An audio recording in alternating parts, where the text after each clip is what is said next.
TitleMatchNetwork.com.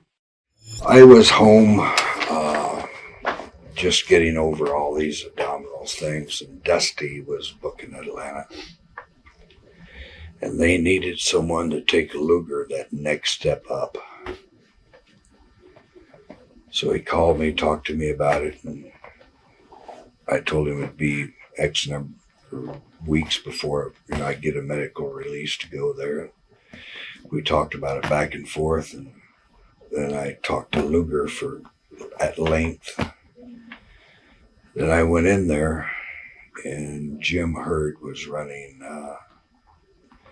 Atlanta at that point in time. Dusty was kind of doing the booking thing. Well, Hurd, back during the 70s, was a general, wasn't a general manager, but he was head of production at KPLR in St. Louis. And Jim Hurd and I had butted heads several times. I'd want to do this, that, and the other. He said, "Oh, no, you can't do this." And I said, "Well, who's paying the bills here, Jim, you or me?" So I get it done. And then when I went into Atlanta, he was the big boss in Atlanta. So that kind of comes back to bite you in the butt. Right. Yeah, make a long story short, I was there with Luger for quite a while, and Luger was making his move to go to New York. And Lex was as straightforward as forward could be. He went in and told Hurd that... He stood up for you, basically, at one point. Yes. Then Dusty, they got rid of Hurd. Right. And Dusty became the guy that was running Atlanta right then. And Leon White came in, Vader. Right. And nobody really wanted to be around Vader. So they put me with him, and I was with him for, up until I had a car wreck and wound up with the artificial hip. Right. And for some reason or other, I could control Vader. As far as controlling him, in what aspect? Was it hard to work with him as far as getting them to do jobs? In the ring, out of the ring, on the road, everywhere. It was hard to get along with Vader. What are your memories of making the videos with Vader and Sid? The one video you did on the beach? Vignettes. The vignette. With the blowing up of the ship. Right. That's back when they were trying to play catch up to New York with all the crap that they were doing. But if you can imagine traveling with Leon White or Big Van Vader and Sid Vicious both, I don't think that leaves a lot to anybody's imagination. Right. You were there at ringside for the famous Cactus Vader matches. When you were watching them, what was going through your mind? Cactus Vader. Well, Cactus probably at the best has got 20 more years of walking upright. He's abused his body more than anyone. All right.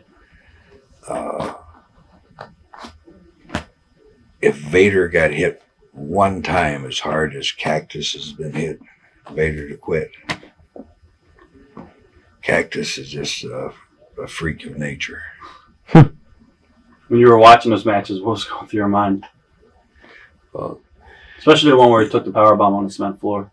You're there and you're watching this stuff happen, and you're saying to yourself, what for what? Why is this happening? Right. I saw him take a slam from the top turnbuckle to the cement. And I know the shape I'm in now. I've got 2 rods and 8 screws in my back. I've got an artificial hip. I got 4 metal screws in my right knee and 2 braces and 12 pins in this arm. And if Cactus don't wind up with a lot of that stuff, he's going to be the most fortunate person on earth. Right. Did anybody like try to stop him from doing that, or say why you shouldn't be doing this, or? I have personally myself a lot of time. And he wouldn't listen. If he didn't do it, he wouldn't be Cactus or he wouldn't be Mankind. Right. He'd just be another heavy-set guy in the ring. Have you ever saw him do any wrestling? What was the your view of the whole Sid Vicious, Arn Anderson stabbing incident? Luckily, I wasn't there. I'd already got hurt. And, that's primarily what I was around there for, just to keep that crap from happening. I could fairly well control the whole group. And on the first English trip, that's what I did over there that time, was keep people separated and keep people from short-circuiting. But did you see the tensions building before that happened? Arn is a needler, and Sid is a person that doesn't like being ribbed, and he doesn't really participate in a lot of them. All right. And he's just kind of a person that wants to be left alone, and Arn's a needler. Now, how it ever got to that point, I don't have a clue. Watts is his mentor was Verne Gagne. They never got along, but everything that Verne did, Watts tried to do later on. There isn't a half a dozen people that have anything good to say about Verne or about Bill Watts. And person-wise, Bill and I got along fine.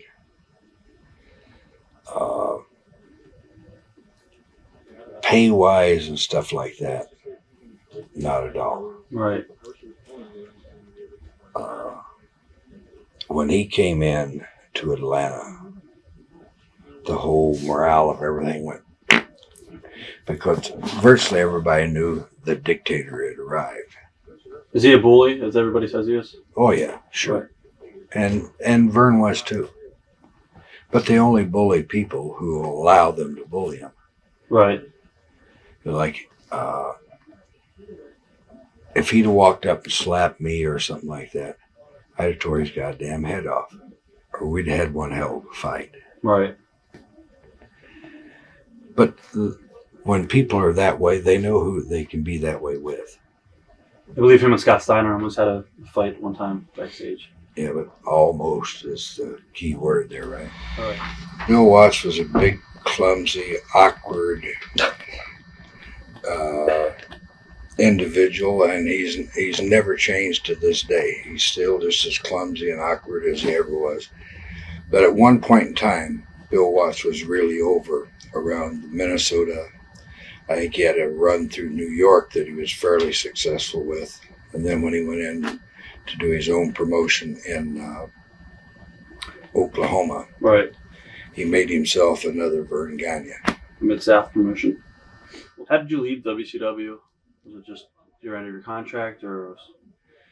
No, I had left WCW when I had a car wreck. Broke my hip. All right. Was it a boating or a car? Car. Car. Okay. TitleMatchNetwork.com